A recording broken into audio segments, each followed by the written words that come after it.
Hello guys, this is Edison Tan and welcome to another episode of Tech&Ed Talks. Ayan. Of course, hindi mawawala, hindi kumpleto ang araw natin kung walang aking partner. Of course, Cyrus. Hi guys, welcome back to Tech and Ed. Yes, Cyrus. So, today, very interesting yung pag-uusapan natin because this is Mhm. something that everybody, or should I say almost everybody, meron sila nito, di ba? And we're talking Yes, about smartphones. Yan.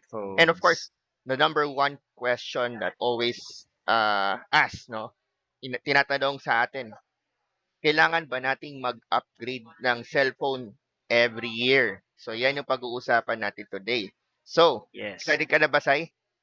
I am ready for our topic. Excited na rin akong pag-usapan tong topic natin about smartphone. Is it worth upgrading every year or every release ng mga bagong smartphone? Yes, and ang maganda dito, Cyrus kasi syempre alam natin, ikaw ay isang napakalaking fan ng Apple. Yes, and of course, since kailan ka ba nagsimula mag-Apple device? Since the first iPhone. Since the first iPhone, so nakumpleto mo siya lahat. Oh well, nag-skip naman ako. Sa sa 3, hindi ako nag 3GS, hindi ako nag 5S, hindi ako nag um, 7, 8. Yan. Hindi ka nag 7 and 8. Ako naman kasi Yes. more on ako eh. I think I started switching to Android with Samsung, no? Mhm. I think I had the S4 if if I remember correctly. So doon ako nagsimula. Pero syempre, I had the time na nag-Nokia ako, of course, running Windows Mobile. But of course, now I'm back to Android full-time and I'm currently using Note 10 Plus. And few more Okay. months, I'm looking at upgrading na rin. So, Mhm. ano ba yung unang-unang tinitignan natin when we're upgrading? And what's your motivation to update or to upgrade your device? Kasi sabi ng iba, 'di ba? Mhm. Gumagana naman yung phone ko eh, why should I upgrade? Yeah. Nakakatawag naman 'yan, nakaka-text din naman 'yan. Yung mga applications natin tumatakbo pa rin naman. Well, not of Mhm. course not dun sa mga talagang sobrang luma na device, but most of it still works well, no? And for you, ano ba yung motivation mo? Why are you upgrading? Oh, well, for me, unang-una na diyan, let's talk about the camera. Napakalayo na talaga ng improvement ng camera sa mga phone. Nagsimula ako before sa Nokia. Tuwang-tuwa na ako dati pagka yung camera mo is like 1 megapixel. So sobrang linaw na 'yon. Syempre nag-Nokia rin ako before. Ang dami ko rin pinagdaanan sa Nokia. So yeah, camera, yun yung important for me, and siguro ngayon din important na rin ang camera ng phone kasi nga hindi mo na kailangan magdala ng separate like digital camera, unlike before may cellphone ka na, may digital camera ka pa. Ngayon, parang dala mo na, as in parang all in one. You have your phone, you have your camera, and you can capture high definition videos like 1080 to 4K video resolutions pa, 'di ba? Well, actually, yung nahawakan ko na yung bagong Samsung S20, no? Saka yung Note Mhm. 20. I saw the 8K video capture na. So it's literally very clear, no? And sana future proofing. Pero is it, yun lang ba yung tinitignan natin? Kasi sometimes, di ba, when this company advertise their phones, no, they talk about pixel, di ba? Yes, yes. So, may impact pa rin ba kung let's say mas mataas yung pixel ko in terms of the quality of the picture or the video? Mhm. Yeah, meron talagang big factor pa rin talaga yung kung yung tinatawag nila na pixel. Especially if photographer ka and you're using your phone minsan as a backup if ever na masira yung dala-dala mong SLR camera. I think ang iPhone ngayon, parang they are sticking with their 12 megapixel back camera. Si Samsung ba? Ano bang ano niyan? I think meron 12, meron 16, merong 18. Actually, Mhm. to be honest, I didn't keep track of the Mhm. number of pixels that they are offering, no? Kasi Okay. for me naman, I usually get the flagship device, no, when it Mhm. comes out. So parang for me, I expect the best. So I don't Mhm. really look at the number of pixel, but syempre do sa ating mga friends and mga viewers natin na bumibili ng phones, no? Mhm. Not all of them are able to buy the latest and the greatest. So minsan syempre you're going to compare two different brands or two different models and dun Mhm. nagkakatalo minsan. And Yeah. tatanong mo, eto, let's say 12, eto 16, pero Mhm. eto mas mataas yung RAM, eto hindi. Parang Mhm. nagiging part siya ng factor in order for you to choose which phone you want eh. Pero Yes. that's the reason why we're saying na, of course, yung pixel, merong important siya kasi kumbaga the higher, mas malinaw. But it is not just the only factor to consider, especially if you are going for real photography talaga, no? Mhm. And sabi nga Ah. natin, even until now, no, with the latest device that we had, I think yung yung paggamit ng DSLR na camera is still relevant. Hindi pa rin niya kayang palitan yung mga mobile devices natin. Kasi for example, if you look at mga low light scenarios like Mhm. let's say gabi or let's say you're inside a room na medyo dark, no? Mhm. Doon mo makikita yung difference. Kasi pag nag-shoot ka ng video for example or even picture using your Mhm. phone, even though high quality siya, pag zoom mo na yan, makikita mo yung noise eh. 'Di Yes, ba? yes. Tama, tama. Kaya if you own a camera like DSLR, you really have to have multiple lenses depending on the lighting. Syempre mas maganda kung laging maliwanag, daylight, sunny, pero pagdating ng gabi, it's a different different scenario na kailangan mo na magpalit ng lens which is yung lens na mas malaki yung aperture or yung opening. So if meron kang lens na ay at yung opening niya is at least 2.8 pababa, like 2.8, you got 2.5, 1.8, 1.4, and then ang pinakamababa ata is 1, which is napakalaking opening na nun, which is hindi ko pa na-experience yung aperture na 1, pero 1.8 is good for low lighting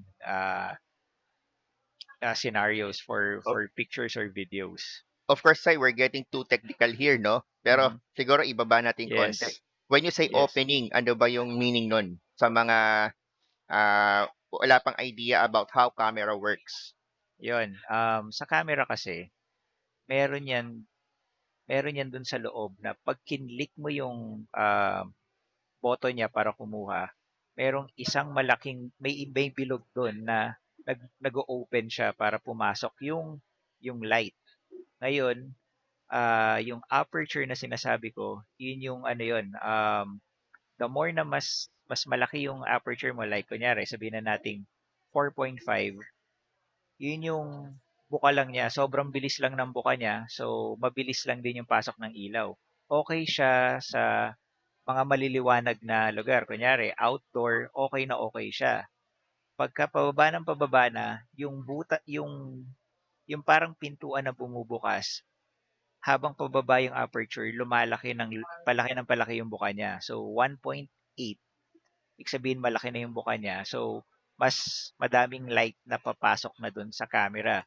And mas importante yun when you are using film camera. So importante yun. Ayan. And of course, isa rin sa mga nakikita natin lagi sa mga advertisements or even pag minsan nangangalikot tayo ng phone natin, 'di ba? Mhm. Meron tayo doon nakikita HD at UHD. Yes. Ano ba ang difference nun? Para sa mga nangangalikot lang at hindi naintindihan pa ano ba yung HD and UHD. So, and papansin natin, 'di ba, syempre when we shoot UHD, usually we're referring to it as 4K. Even though by definition hindi talaga siya 4K 4K. Mhm. Mhm. UHD stands for ultra high definition. Yan. Yes. And of course, syempre since mas marami siyang kumbaga mas malinaw siya compare sa HD na Mhm. 1080p, no? Mhm. Usually yun yung equivalent Yeah. niya. mapapansin natin si UHD rin mas matakaw sa storage. Yes. Ayan, so usually magtataka iba, ba't ang bilis maubos ng storage ko, eh, Mhm, 256 gig na yung phone ko, 'di ba? mhm. It's because Yes. when you take videos or pictures, mas malaki yung file na na Yes. pino-produce kapag ang setting ng camera mo is nasa UHD. Mhm. And Tama. we're not yet talking about, let's say for the video, meron pang 60 frames per second and Mhm. 30 frames per second. Yes. Siyempre, usually ang difference nun, 'pag 60 frames, 'pag mas magalaw yung camera mo, mas smooth siya. Mhm. Kasi kumbaga sa parang isipin mo sa isang segundo, meron siyang 60 na pictures na equivalent rather than 30 lang. So, mas Yes. smooth yung, takbo, yung movement ng Mhm. video 'pag 60 Yes. frames. But of course, 'di naman lahat ng scenario kailangan mo ng 60 frames. Kasi for Mhm. example, meron ka naman shini-shoot na steady lang, Mhm. 'di ba? Yeah. So, okey na yung 30 frames, ayan. Yes. Tapos mapapansin din Ah, natin 'no, mhm. sa mga phones ngayon, especially yung mga high-end ones or even Mhm. sometimes sa mid-range, meron tayong tinatawag na Pro mode. Ano ba 'tong Pro Okay. mode na 'to? Well, yung Pro mode na yan, I'm not sure I think sa Samsung 'to, sa Android phones 'tong Pro mode na 'to. Maybe the Pro mode is, siguro sa video na nasa high settings sa lahat, and I I I think it's adjustable, yung exposure, especially 'pag photos ang kukunan mo, exposure, yung size ng picture, and pagdating sa video, yun nga, yung frames per second niya, you can go to um, 30, 60, 120. Pero yung mga frames per second na yun, yung mga binanggit kanina ni Edison, like yung 60 and up to, actually may umaabot nga ng 240 frames per second. Pag video kasi, mas ginagamit yun pagka sports mode or action. So, para pag ini-slow mo siya, which is sabi nga ni Ed, is yung mga frames per second na yan, like yung 60, parang every movement mo nakukunan ng camera. So, pag ini-slow mo siya, sobrang suwabe. Ganun kaswabe. It's buttery smooth pag nag-slow mo ka. I think the Pro mode also gives the user a more fine grain control 'no, kung papaano niya Mhm. gustong i-configure yung camera ng phone niya. Kasi Yeah. siyempre dun papansin mo usually makokontrol mo pati yung contrast, yung brightness Mhm. and other settings na usually naka-automatic kapag Mhm. yung normal lang na camera app yung ginagamit natin. Yes. And I think siguro the last thing na lagi ko napapansin lately, 'di ba? Mhm. Yung mga bagong smartphones, especially the high-end ones, papansin mo Mhm. ang daming lens, daming butas sa likod. Yes. Bakit nga ba? Yes. Yun, hindi ko alam kung sino nagpasimuno na itong mga multiple lenses na 'to. Pero based from me, as an Apple user,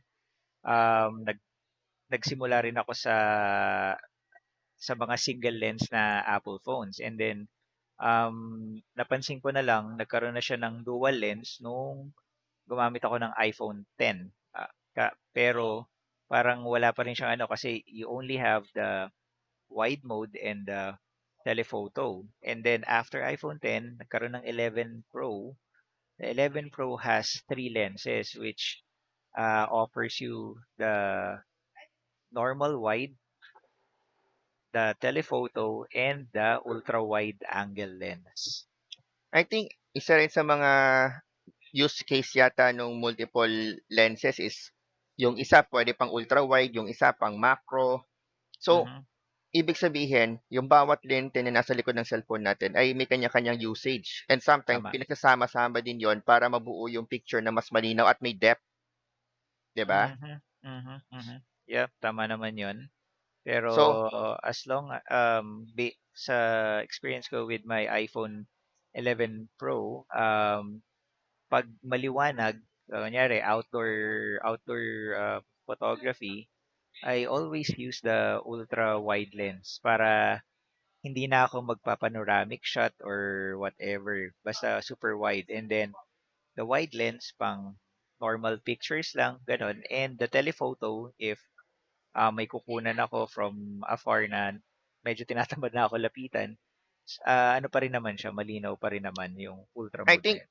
kapag magpi-picture ka ng pamilya, 'di ba, usually 'pag marami, 'yun, Mhm. you use the ultra wide settings, 'di ba? Yes, So, yes. 'yun talaga yung purpose nun, ayan. Yeah. So much about the camera 'no, I think the kumbaga the learning from our discussion is Yes. basically, the camera of Mhm. our cell phone, even though it's high end, it's not yet Mhm. that comparable to a DSLR if you're really O into professional photography. But of of course, course. it's a good uh, replacement or quick fix ba if Mhm. like if you're going to a place na bawal ng DSLR, at least you can still Mhm. use your phone to take great pictures, no? Yes, yes. And of course, we talk about the how pixels is very, I mean, kung gaano siya kaimportante. We talk Mhm. about HD and UHD in the pro mode.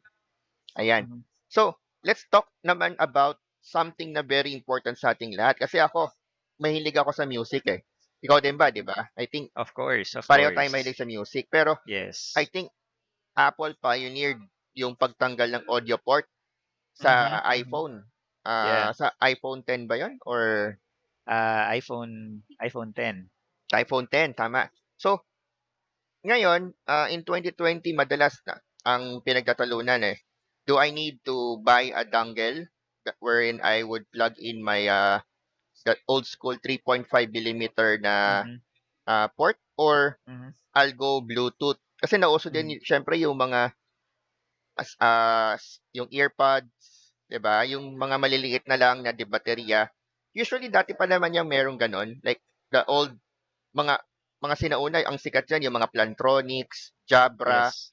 Yeah. and usually these devices, no, Bluetooth devices are used sa mga offices, sa Mhm. mga Mhm. call centers because usually ginagamit talaga siya sa work. But now naging Mhm. commercialized siya. Eh. You'll see people inside the mall walking with those earpods in their ears. Mhm. Ano nga ba naging difference? Well, is it for you ba? Is it something beneficial ba? Kailangan ba talagang tanggalin na yung audio port, or do you think na mali yung ginawa nila na pagtanggal ng 3.5 millimeter na port sa ating mga cellphone? Well, honestly, pero before ako pumunta diyan, I think sinimula nilang tanggalin ang mga auxiliary port sa iPhone nung I'm not sure if iPhone 7 or iPhone 8, pero kasi yung iPhone 8 ng dad ko, wala na siyang auxiliary port talaga. So basically gana yung auxiliary port ng iPhone 8, and then yun nga 10 hanggang sa ngayon wala nang auxiliary port. Honestly, as an Apple fan, medyo hindi ako natuwa sa pagtanggal nila ng auxiliary port. Kasi paano yun if magre-rely lagi tayo sa Bluetooth, 'pag nawalan ng battery yung wireless headphones, earphones or AirPods natin, 'di ba? So paano na? We can't listen to music anymore. Ang ang tangi mong magagawa is if naka-iPhone ka, yung libreng um kasi earpods nila, which is instead of auxiliary, lightning port na rin siya. So paano 'yun? Kunyari nagcha-charge ka and you still want to listen to music, 'di ba? Unlike before nung naka-iPhone 6 pa ako, nacha-charge ko siya plus nakakapakinig pa ako ng music, 'di ba? Kung wala I ng think battery yung dun wireless headgear dun, ko. dun yata nauso din yung mga Bluetooth na speaker, 'di ba? Pag nasa bahay ka Yes. and you're charging, you could Mhm. put the audio to the Bluetooth speaker para you could still listen to the Mhm. music. Even though kaya naman din ng phone mag-playback ng music on a loudspeaker Yes. mode. Yes. Pero syempre yung lakas niya iba pa rin yung totoong speaker talaga eh. And of course, Yes. for me naman, very ano siya, very hassle kasi like me, I have multiple devices and sometimes syempre yung mga 3.5 millimeter na analog auxiliary ano natin Mhm. device, saksak mo lang gagana yan eh. Wala nang Yes. pag-uusapan, 'di ba? Mhm. And right now wala na yung port, so like sa Samsung, I had my phone came with an earphones but ano siya, USB Type C. Even though it Mhm. works, Mhm. ang feeling ko lang for me, ang naging drawback lang niya is I cannot use it while charging, especially if I'm Yeah. out. So Yep. doon ako na medyo na nalilimit. Even though Mhm. may mga workaround naman siguro, like Mhm. uso na rin kasi ngayon yung mga battery na wifi, ano eh, wireless charging. Pero ang Yeah. problem naman do'n, it's very expensive, 'di Yes. ba? Pero siyempre at the end of the day, if you Mhm. have more money to spend, then you Mhm. could buy those wireless charging para you could still use your headset or earphones na Mhm. type C. Or yung iba Mhm. ginagawa, they actually just bought mga dongle like Yes. type C to auxiliary. May mga Mhm. nabibili diyan like sa Lazada and Shopee. I think that's the workaround, no? Mhm. Ang Yeah. yun lang nga, gagastos ka pa rin. Even though Mhm. mura siya, Yeah. still you expect something, I mean, just works out of the box. Siyempre, mahal yung bilhin natin sa phone natin eh. It's not just, Yes. hindi lang siya barya, di Mhm. ba? And even though sound quality is almost the same, no? Whether you use via, I mean, you listen via Bluetooth and auxiliary, I think Mhm. the quality is almost the same na eh. Unlike before. Dati kasi, di ba, yung mga Bluetooth headset natin, ano pa eh, mono pa yung iba, 'di ba? When we started. Like like now it's almost ano na, stereo na, mayroon pa nga surround. Because Yeah. I think the Bluetooth standard also evolved already. I think we're already on version 5.0 Ang right layo na, 'di ba? now. Malayo na. And along with that improvement in the standards, naging mas low power na siya. So mas tumatagal na yung battery ng ating mga Bluetooth devices. Mhm. And of course, sa audio mas malaki, mas malinaw, mas maganda yung quality. Yun naman yung Yes. naging okay. And it also revolutionized a lot of industry na gumagawa ng mga third party gadgets, no? Especially for our cell phones, which Mhm. creates more job. Pero hindi naman yun yung topic natin today. So Yeah. for me, it's hopefully they would still put in the 3.5 millimeter in the future. But yeah, of course, sabi nga natin, we also need to move forward din eh. I think Yeah. Yes.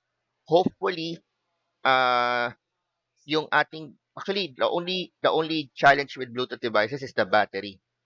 Yeah. Kasi 'di Exactly. ba parang hassle mag-charge every day. You'll use it Mhm. for 6 hours, 8 hours. I have Mhm. this yung wini-wear na Bluetooth na earphones. It only lasts for 6 hours straight kapag ginagamit ko siya. So imagine 6 hours is not enough for me because sometimes when I get out tuloy-tuloy yan eh. Hindi ko na siya Mhm. magamit for music kasi syempre I'll reserve it for meetings. So, yun naman Yes. yung nagiging drawback natin. Mhm. Ayan.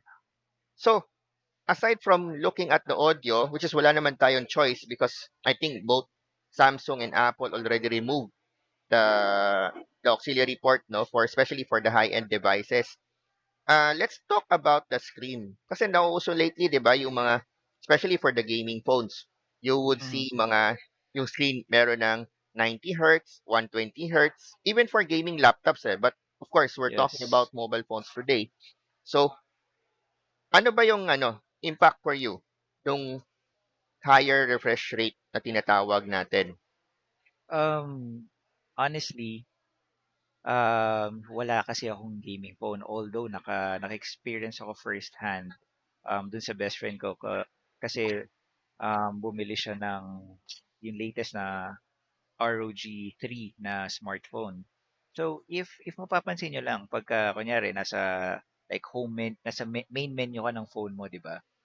Pag nag-swipe tayo ng left or right, makikita mo may parang blurriness ka makikita dun sa mga icons nung applications mo eh. Pero nung sinubukan ko yung ROG 3 phone, sobrang sobrang swabe, wala kang blur na makikita. So kahit anahin ko, i-swipe left right ko ng sobrang bilis, wala kang blur na makikita dun sa parang animation nung paglipat ng page dun sa main menu ng phone mo.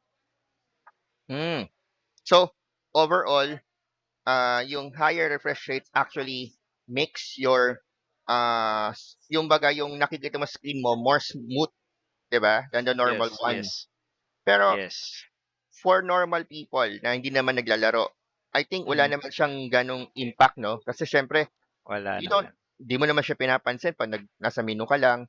I think Mhm. the higher refresh rates, even though it's good to have, but syempre kung nandiyan na rin kasama sa phone mo, why not, 'di ba?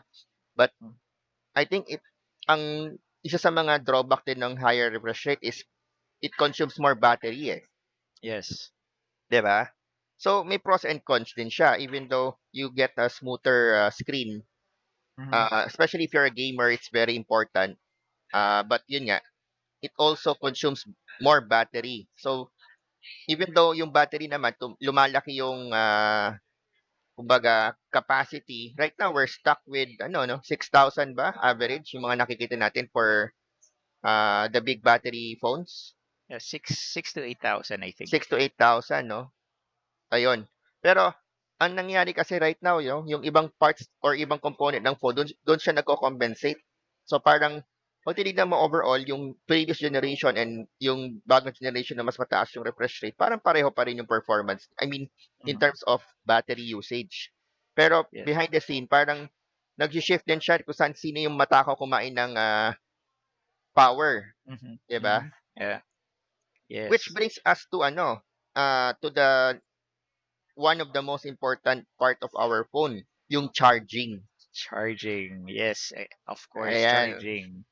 So napapansin din natin ngayon, I think Oppo is promoting, yung fast charging din nila 'no, ilang watts ba yun, Yeah. 65 watts. Si Xiaomi meron pa akong naririnig na rumor parang Mhm. higher than that. And Yeah. even Samsung 'di ba is and Apple also, Mhm. they're actually, putting in more, support for fast charger 'no, Mhm. and mapapansin mo pinag-uusapan dito ilang watts. Siyempre Yes. the higher the watts 'no, the faster it charge your battery. Pero ang laging tanong lagi nung mga nakakausap ko, may impact pa siya sa battery 'pag mas mabilis mag-charge. Um, that I'm not sure. I think we really have to dig deep on that. Siguro sobrang technical na 'yon. Yung current na gamit ko ngayon is the iPhone 11 Pro and may kasama siyang maliit na adapter, charging adapter siya. Mas smaller siya kaysa dun sa mga previous na iPhone na chargers ko.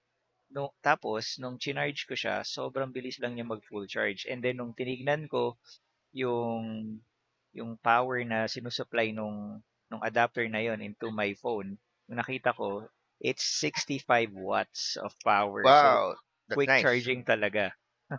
Yun din yung reason bakit sometimes 'pag gumamit ka nung mga mumurahin na charger, tapos Mhm. ang phone mo medyo high-end, ang tagal mag-charge, 'di Yes, ba? yes. And Mhm. also, you need to also consider yung cable na gamit mo, it also affects how fast the charging is. Kasi may mga Yes. cable na hindi supported yung fast charging, right?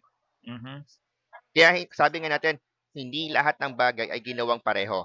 Meron yang pinagkakaiba kahit pareho ang itsura or pareho yung saksakan, hindi lahat yan pareho. So we need to always check ano yung binibili natin or ano yung ginagamit natin sa ating mga phone.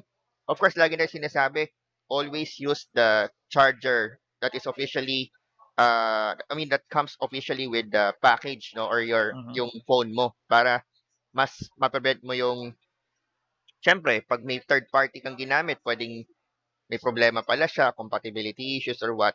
So, Mhm. pwedeng masira, especially 'pag for example gumamit ka ng isang, charger na mataas yung watts ta's Mhm. ginamit mo sa isang lumang phone, Mhm. may chance na masira yung lumang phone kasi masyadong malakas yung pasok ng kuryente. Kung 'di man yung, well, either yung phone or something else there yung masira 'no. So, Yes, siyempre yes.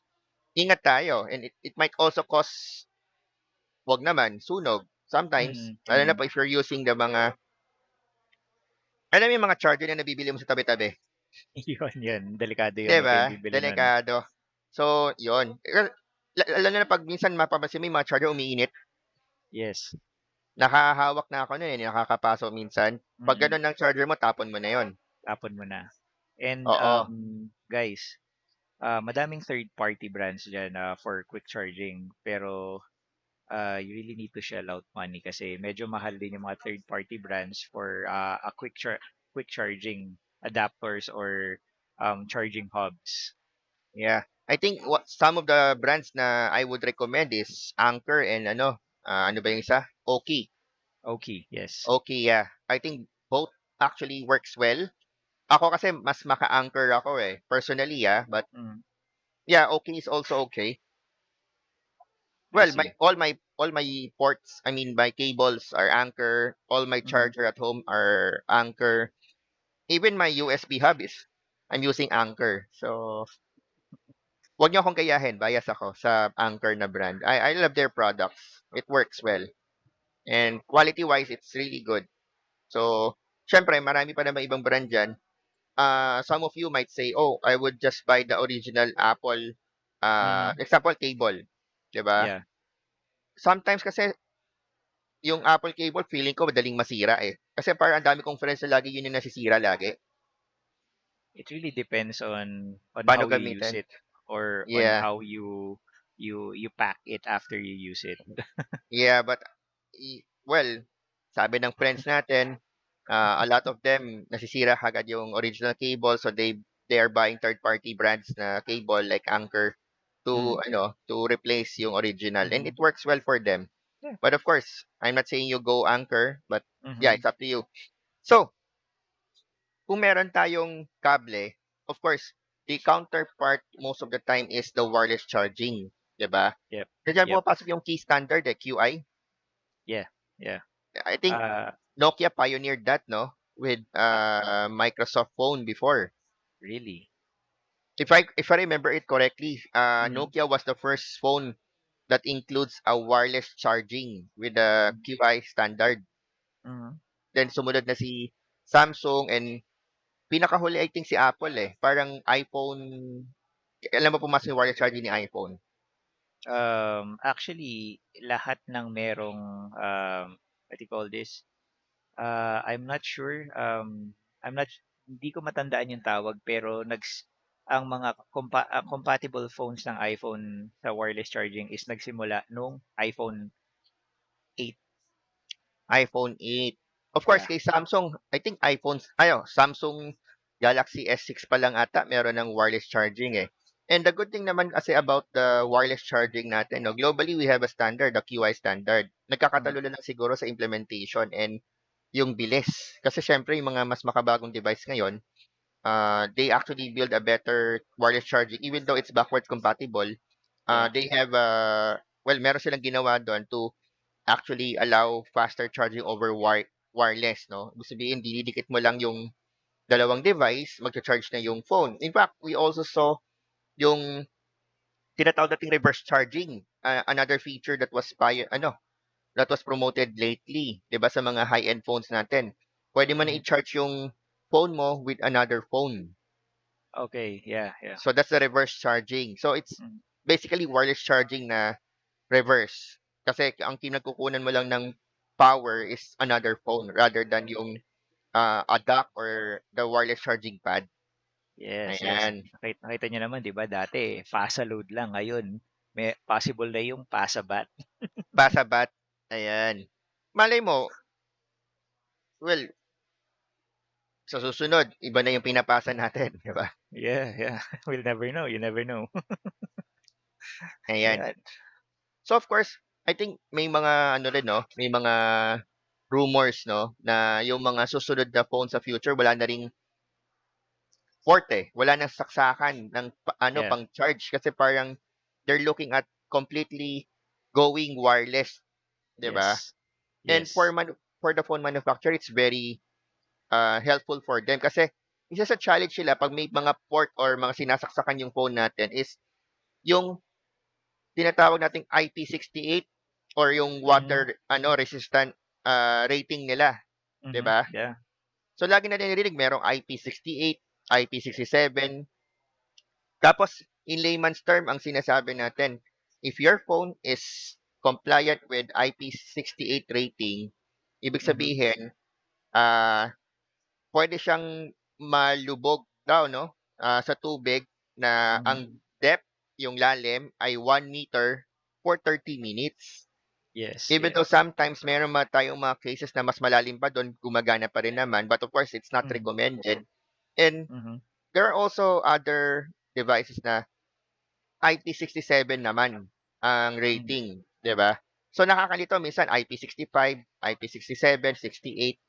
Yung IP kasi is I think the 6 one is the dust ano eh, yung hindi siya pinapasukan ng dust. Yes, Yun yung yes. rating niya, 'di ba? And Mhm, the eight mhm. one is sa tubig naman. Tubig. Yes, Yun. tama I think naman. the 7 is not really water resistant but more Mhm. of a splash resistant. Splash resistant. So ibig sabihin pwede mo siyang mabasa ng hindi sinasadya ng walang problem. Pero hindi siya totally puwedeng ilubog sa tubig, lalo na 'pag matagal. Even though may mga Ah, device pa rin naman na gumagana kahit ilubog mo with that rating, tsamba 'yun. Kumbaga the manufacturer is not certifying that device na gawin mo 'yun, ayan. mhm. Yeah. Actually, Pero siyempre lahat ng phone, I think nakanood na ako nun, iPhone 6. Parang ini-stress test nila, water test. So, nilubog naman nila sa tubig yung iPhone 6. Tumagal naman siya ng mga more than 30 minutes before namatay yung phone. well, hopefully 'wag niyong gagawin pa rin 'yun 'no, kasi siyempre even though sinasabi natin IP68 'yan or IP67, Mhm, sometimes di mo alam nabagsak mo yung phone mo, nagkaroon pala siya ng konting dents. So, it mhm. might, puwede pa ring pasukan ng tubig. Yun Yes. yung hindi natin nakokontrol, eh. Mhm, And yeah. sometimes, meron ding mga cases na puwedeng manufacturing defect, 'di Mhm, ba? So, di mo rin masabi. And tama. unfortunately, 'pag pina-warranty mo, water damage yun, ta's minsan di pa tinatanggap, ang laki pa ng babayaran mo, Yes. 'di ba? Yun yung masakit, eh. Even though sinasabi nila, "Ay, waterproof yan," eh, kumbaga hindi siya accidental. So, Mhm, sometimes it is not covered by the warranty. And a lot mhm. of times they don't want to honor the warranty if it is water damage. Yeah. Yun naman yung nakakalungkot dito sa Philippines, no? Sa ibang bansa okay lang. Mhm. Especially in the US, Yeah, 'di ba? madaling magpalit dun especially with their warranty, parang warranty ano nila dun, kung ano man yung ginagawa nila dun about sa warranty kasi, kahit sa sobrang liit na bagay, as long as may warranty and Papalitan nila 'yon or aayusin nila 'yon. as Free long of as charge. valid it could be free of charge pero I think meron 'pag owner mistake na, papalitan pa rin nila yun, pero siyempre with the price na. Which is Sye okay lang naman. I think it's fair mhm, enough. mhm. Sometimes really, really need to shell out money. Ang challenge lang kasi doon medyo mahal, eh, Yes, 'di ba? mahal. Like, for example, masira mo yung screen ng Samsung mo, average Mhm, cost would be around 16,000 pesos already, 'di ba? 'di ba? Might as well buy a new phone. Well, siyempre, some of people would say, "Ay, may sentimental value 'to, ayokong bumili ng bago." And Mhm, some would say, "This is still a high-end phone, so even if I bought a 15,000 phone, for example, it is not comparable to this phone, even though mhm. technically it works the same."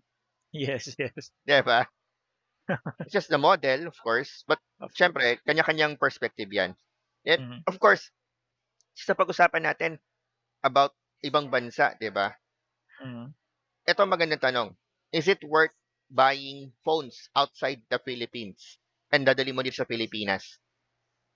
Hmm, for me wala namang problema dun, as long as yung bibilin mo is hindi naka-lock sa mga subscriber like sa US, as long as hindi siya naka-lock sa AT&T or sa Verizon, kung bibilin mo lang siya sa Apple, as in Apple Store mismo, it doesn't matter. Dali mo dito sa Pilipinas yan, dito mo saksakan ng either Smart or Globe na SIM card yan, gagana yan. So, no problem naman if you buy phone in other country.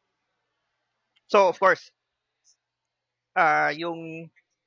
you also need to take a look at the ano 'no, yung, support sa frequency kasi siyempre, Mhm, well, US is almost compatible sa Philippines. But mhm, if you're going to buy from other country, for example, before, if you're going to buy from South Korea, they're using a different ano, eh, wireless technology even though it's the same as 3G. mhm. Pagdating dito sa Philippines, it doesn't work. Okay. 'di Okay. ba? May mga gano'n scenario. And of course, yung support din sa allotted frequency. Dito sa Philippines kasi usually we use GSM 900, no? Tama Mhm. ba? I think Globe is 900 eh, and 18 before, Okay. And in US, there are networks that are using 700. So, hindi compatible yung phone frequency nila. Yun yung difference. Mhm. Ayun, Ayan. so we're talking about phones. So ikaw, Ed, since you're in this line for security, so let's talk about the fingerprint versus the face scan para sa security ng ating mga cellphones or smartphones. Ayan. Actually, laging tanong sa akin, ano ba mas okay gamitin? Mag-fingerprint ba? O face scan or iris scan? Ako personally, if ang goal mo is to protect yung content mo, pareho lang naman sila. Siguro Mhm. pag may tinatago ka lang sa asawa mo, ayaw mo mag-fingerprint kasi pag tulog ka puwede niyang ilapit sa iyong phone, 'di Yeah, ba? yeah. Unlike 'pag iris scan kailangan yung mata mo, eh. Mhm. Mhm. I think 'yon yung, advantage 'no. Yeah. So, well, but if ang goal mo naman is to protect your phone outside kasi I highly recommend the use of fingerprint and, facial or iris scan when you're Mhm. outside. Kasi Mhm. siyempre 'pag yung phone mo nagpipindot ka sa labas, 'di ba, Yes. makikita sa CCTV 'yan, yung Yeah. pagpindot mo ng phone. So, other people would know kung talagang high value target ka, Mhm. they would know your PIN and the Mhm. next step na lang nila is to get your phone, 'di ba? Mhm. 'Di ba? But of course, it's just applicable to few types of people na high value. Tayo, Yeah. ordinaryong mamamayan lang tayo. So, Mhm. we're okay. You don't need to worry about it. Mhm. Just, siguro is between the two, I would still prefer the iris or the facial scan. Pero not now kasi siyempre may nakamas tayo pag nasa labas. Ang hirap. Yes. Tatanggalin mo pa, 'di Yeah. ba? So ngayon Sobra. mas useful yung fingerprint Yes, versus yung yes. facial or iris scan. But siguro pag Ice. balik na sa normal, okay na.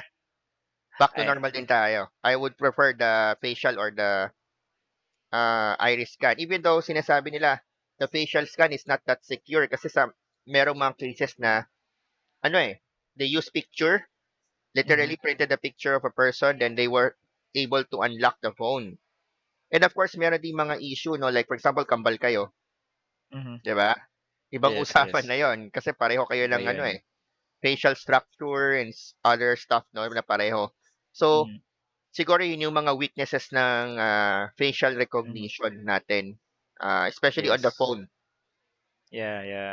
For me kasi since we need to wear mask every time we go out, for me siguro Mm. ang mas okay na phone ngayon is with the fingerprint scanner. So, um, kaya ngayon gamit ko yung extra phone ko which is the iPhone 8.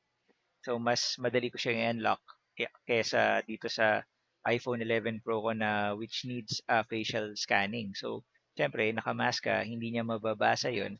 So, magpapa-enter sa'yo ng passcode mo. And may nakita din akong video article since ang dami nga nahihirapan, naka-face mask tayo, you can rescan your face with the face mask. So, gagawin mo, yung first scan mo, takpan mo lang ng face mask yung kunyari, unahin mo yung left side and then mag-facial scan ka and then yung next na facial scan mo doon naman sa right para pagka nakamask ka, mare-recognize na rin ng phone na ikaw yun. Pero not that accurate pa rin. Not Hindi that pa rin siya, accurate. oo.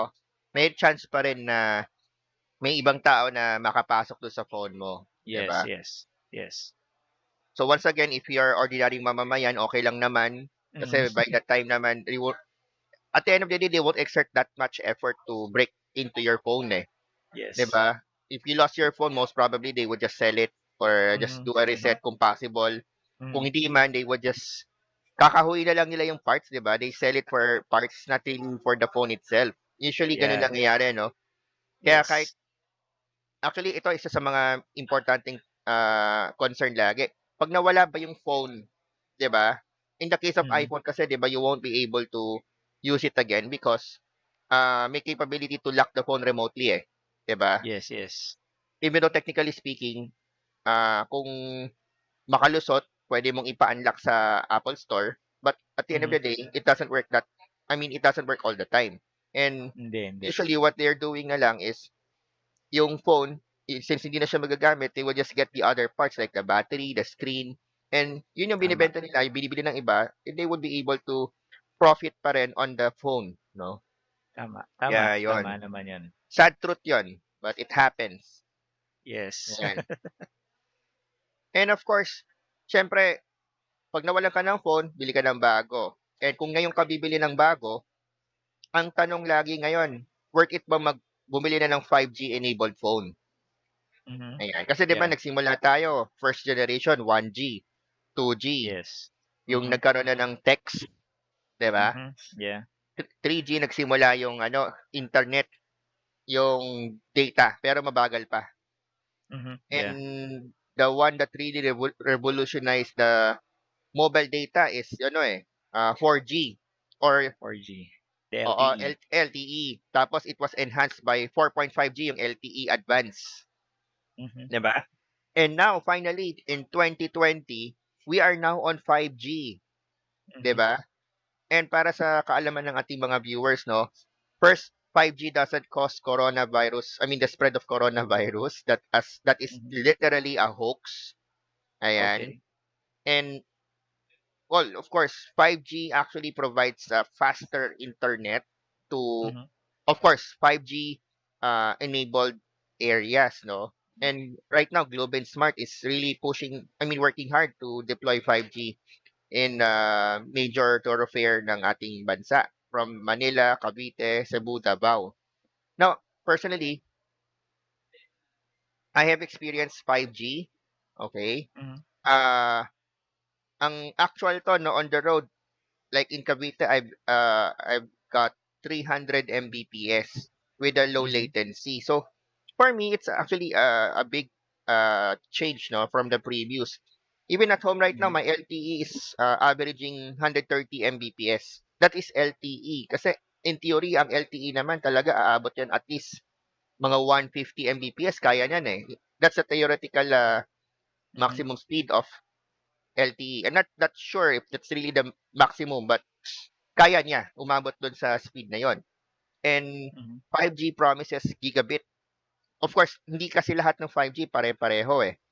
That's the reason why right now, if you would ask me, is it good to buy a 5G phone right now? If you're going to buy, okay lang naman, but just remember that there are different types of 5G. May millimeter Mhm. wave or should I say yun yung preferred na version ng 5G or Mhm. standalone 5G na in theory yun yung low latency at the same time aabot ng gigabit. Okay? Para saan ba Okay. yung gigabit internet, 'di ba? Mhm. Mhm. Kumbaga sa bahay natin where nagpakabit tayo ng fiber, we're talking about usually pinakamababa 25 Mbps, Mhm. Yeah. 'di ba? So Yes. for the 5G in theory, it could reach kahit 1 Gbps. So Mm. yung buong high definition or even 4K na movie, 'di ba? Malaki 'yun eh, yung file. Pwede mo Yeah. na ngayon mas ma-download ng mas mabilis. 'Yun yung advantage, no? Mhm. 'Di ba? And of course, everybody wants a faster internet. And aside from being fast, I mentioned latency. Ito kasi Mhm. yung bilis nung pag-respond eh, Mhm. nung server pabalik sa'yo. So, the Okay. lower the latency, the better. Ibig sabihin, dadami kasi yung usage natin in terms of technology pag mababa yung latency ng connectivity natin. Mhm. Imagine, self-driving car. Okay? Instead of yung utak ng kotse, eh, nandun sa mismong kotse, which adds to the weight and adds to the Mhm. power consumption, pwedeng nasa remote na siya, tapos through 5G, nakakonect yung kotse na yon, nagbibigay sila ng instruction in real time. So imagine kung nakita ng camera ng kotse, oy, may batang tumawid sa harap ko. Anong Yeah. gagawin ng kotse? So yung response ngayon ng application to control the car which is connected via 5G, mas mabilis Mhm. siya makakapag-respond. I-break mo kaagad, 'di ba? Yeah. Imagine mo kung mabagal yung response niya, nabangga na yung bata, hindi pa nakaka-break yung kotse kasi mabagal yung response. So isa yun sa mga importanteng use case, no? Yes, yes, yes. And kung ang 4G is opens up a lot of opportunity. Dati di naman uso ang conference, 'di ba? Ngayon Mm. lahat tayo work from home. Yeah. We use Zoom, we use Microsoft Teams, and most of us, no, are using mobile data to do meetings, 'di ba? Mhm. And 5G would revolutionize how we do things. And mas Mhm. marami pang application. Imagine mo pati VR, virtual reality, pwede na ngayong gawin.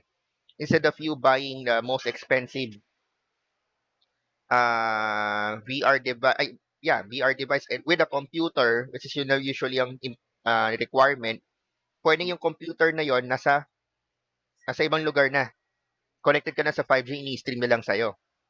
Mhm. So, Yeah, 'di ba? yeah. So, maraming use case na hindi nagagawa before na pwede na ngayon with 5G. And that's what I like about it. Now, balik tayo sa question kanina. Worth it bang bumili ngayon ng 5G phone? Is it? Well, if you're on if you're an Apple fan, iPhone 12 is the first 5G iPhone. So wala Mhm. ka naman choice kasi built-in naman na 'yon. Wala ka naman ibang iPhone, eh, 'di ba? Even Yeah. though you could buy the cheaper iPhone like the iPhone 11 or the iPhone SE, which is literally it's an LTE phone.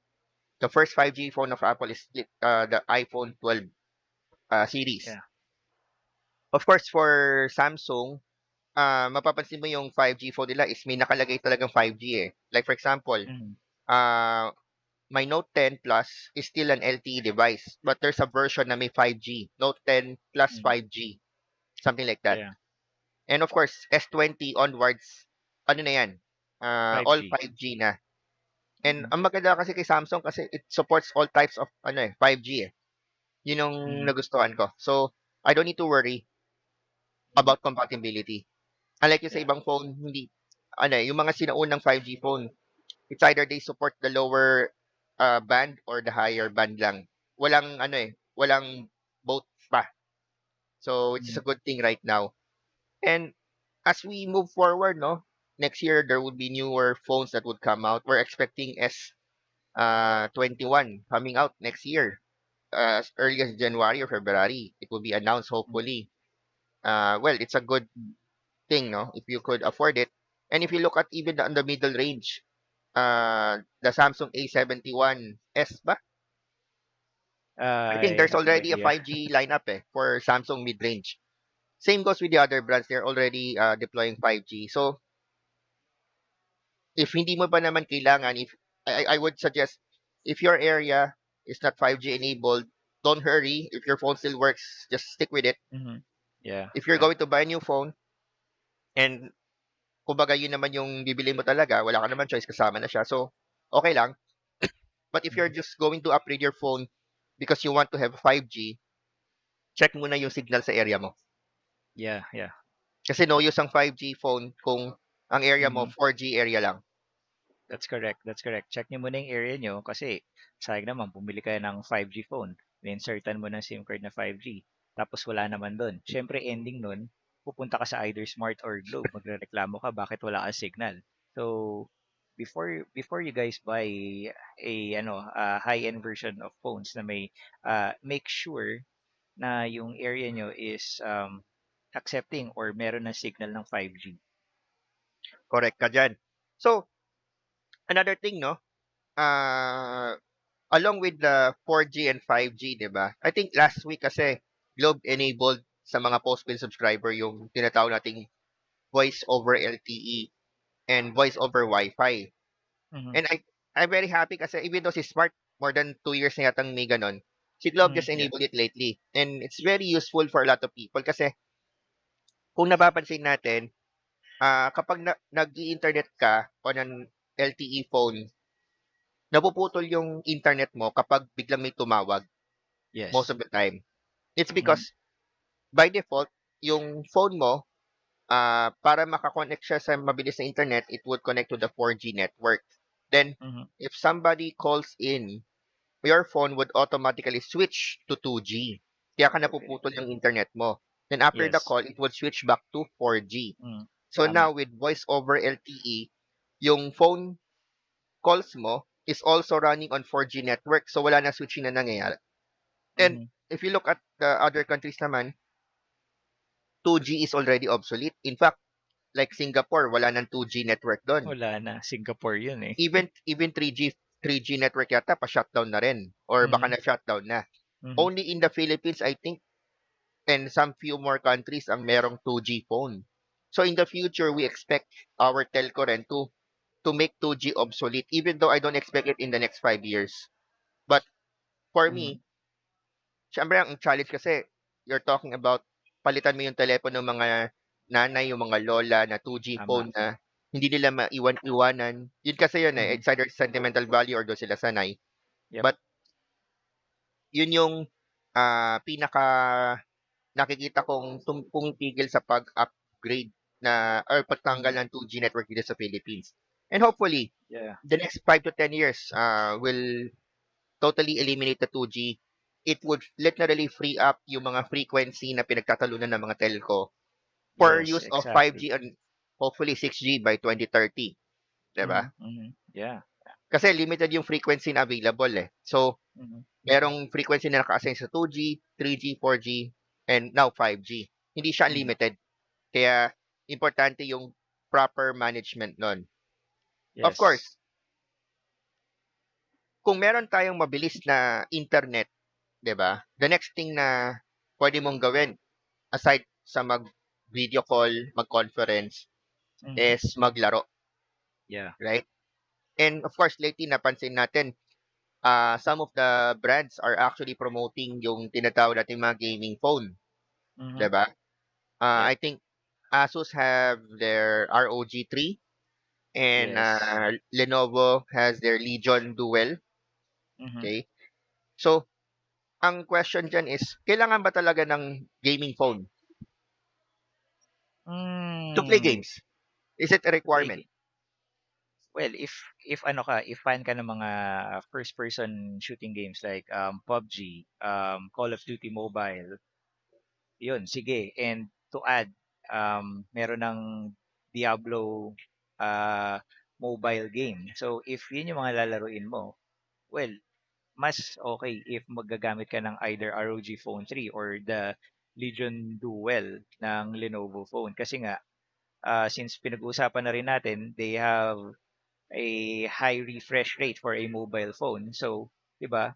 Kung mahilig ka lang naman sa mga ganung ano, ilaruin mo na siya sa ganung phone, sa gaming phone mismo.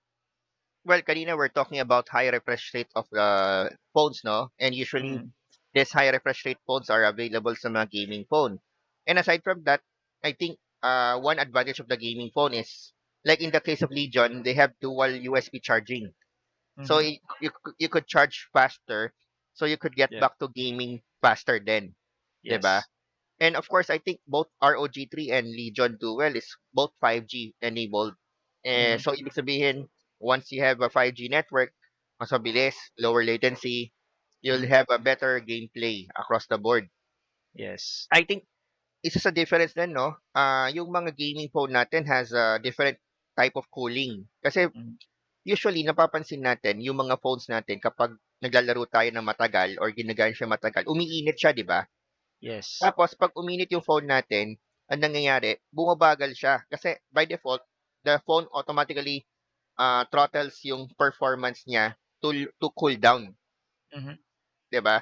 So siyempre as a user of that phone, parang feel mo, ay bumabagal yung phone ko. Pero technically, because mainit na siya, throttle down na yung CPU and other parts para hindi uminit, hindi mag-overheat, 'di ba? Mhm. Mhm. So with this gaming phone, they included, I think some of them has water cooling pa ba?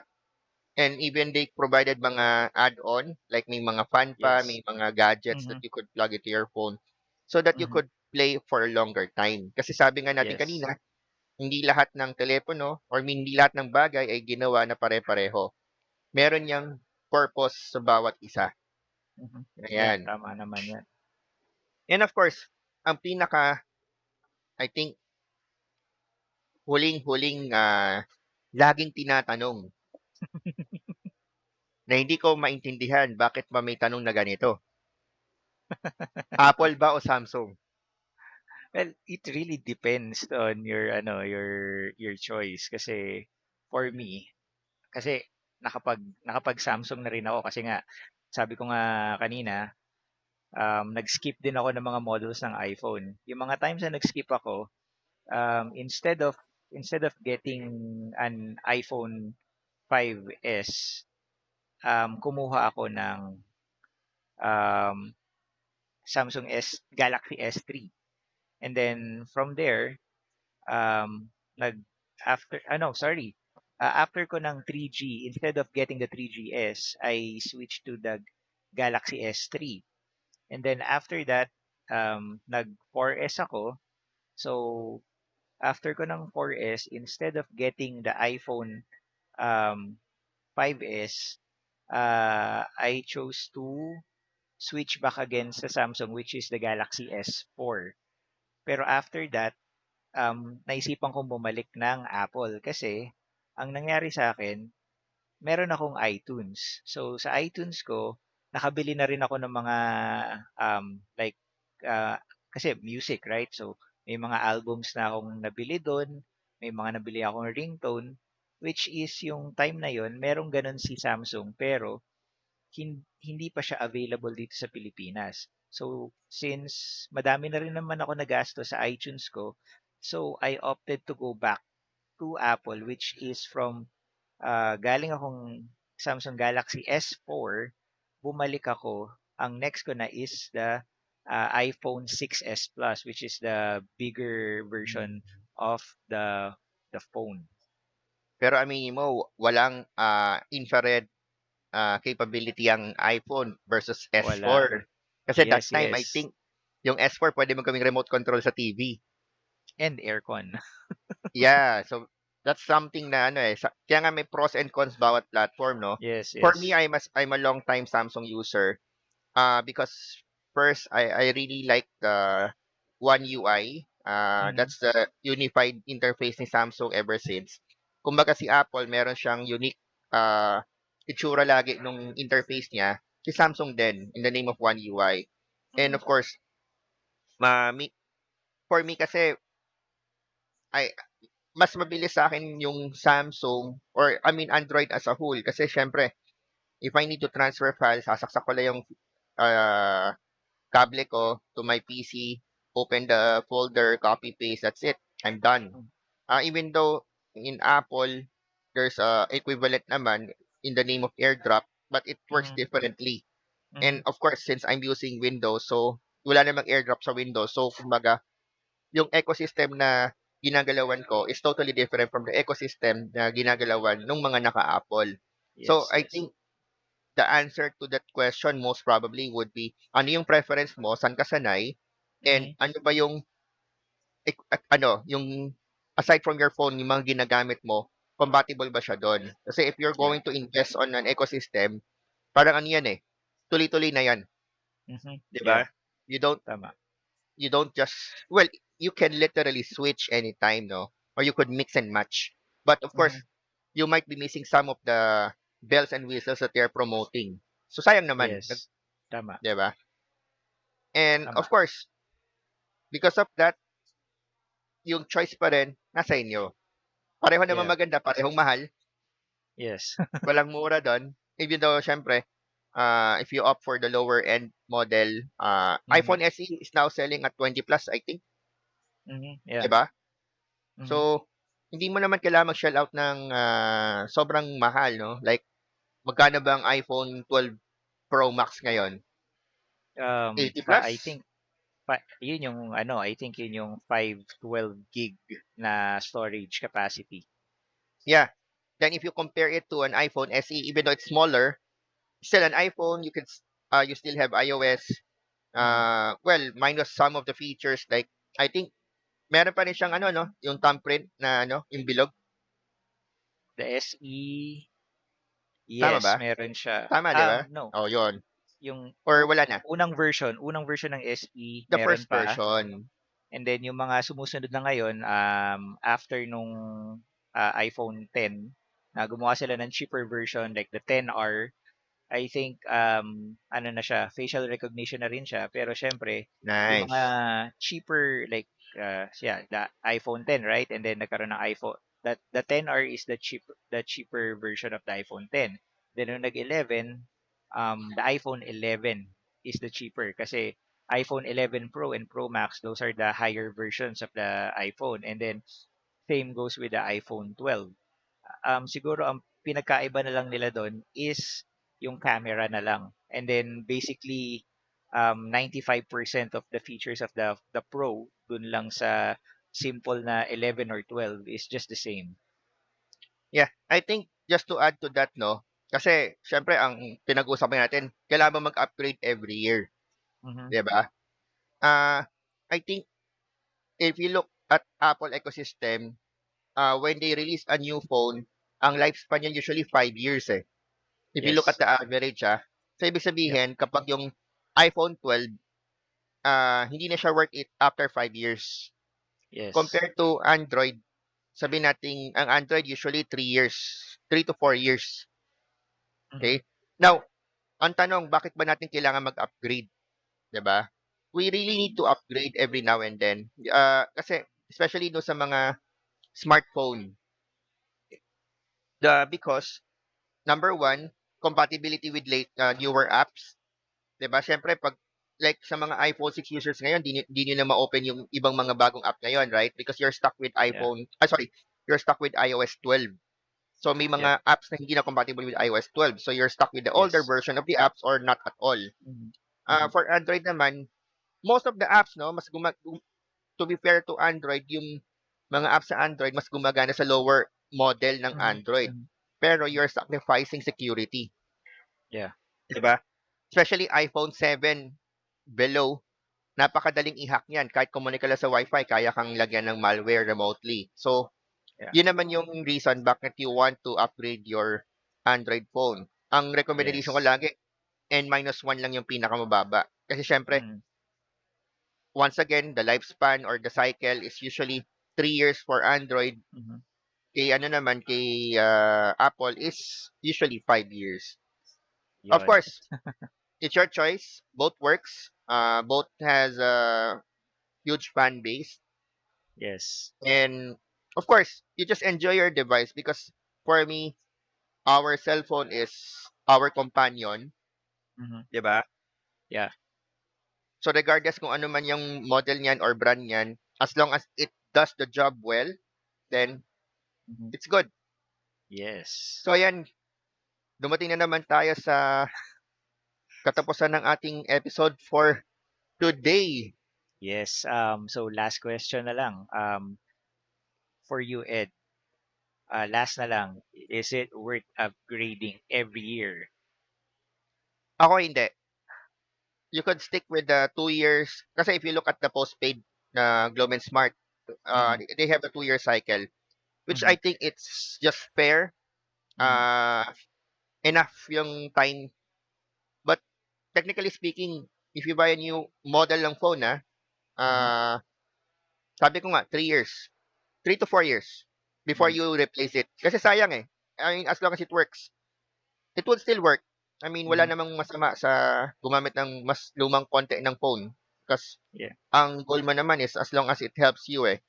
But Yeah. yun nga, for me, my primary reason for upgrading is about security and compatibility with applications. Yeah. For me naman, I think well, if you have the money, 'di ba? Why not upgrade every year? Every model na lumabas, either Samsung or Apple 'yan. If Kung you doon have ka the, sasaya, go.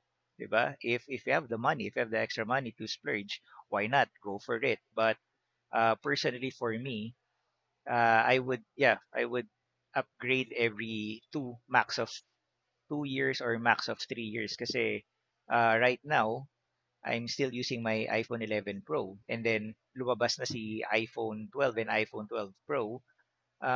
Minimal lang ang changes na bago sa iPhone 12 and 12 Pro. So for me, no need pa mag-upgrade. for a newer version of iPhone kasi my iPhone 11 Pro still works fine, and it still gives me um the video quality that I want and the picture quality that I want, and as long as nakaka-text tayo and nakakatawag tayo, that's good. Pero of course, case-to-case basis yan.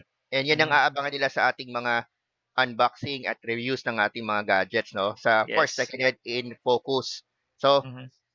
ayan guys, of course, thank you for joining us for another hour, no, of Usapang Tech dito Yep. lamang sa Tech&Ed Talks. Hope to see you again next week. Ayan, Paskong Pasko na. Merry Christmas to all of Yes. you. Mhm. And of Yeah. course, this is Edison. And this And is of course, my Cyrus. partner Cyrus. Ayan. Thank you very much, guys. See you next week again. Bye.